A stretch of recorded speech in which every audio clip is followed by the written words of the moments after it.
तबारकल्लज़ी नज़्ज़लल फ़ुरक़ान अला अब्दिही लियकून लिलआलमीन नज़ीरा। किसी भाई ने सवाल किया है, क्या गर्म पानी की भाप लेने से रोज़ा टूट जाता है जबकि पानी में झंडू बाम भी हो? सवाल करने वाले सुहेल साहब मुजफ्फरनगर यूपी से। देखिए सुहेल साहब, जो आपका सवाल मैंने समझा वो मिसाल से मैं समझा देता हूँ।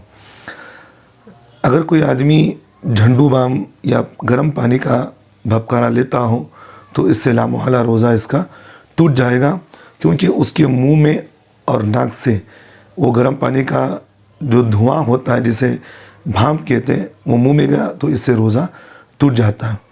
और दूसरी बात, आपके सवाल का अगर मंशा ये है कि लगाना, जैसे नाक हो या सर का दर्द हो या सर्दी वगैरह हो, तो अगर उसमें लगाना अगर मंशा हो तो इससे रोज़ा नहीं टूटता। लेकिन अगर भाप लेना हो, भपकारा लेना है, तो इससे रोज़ा टूट जाएगा।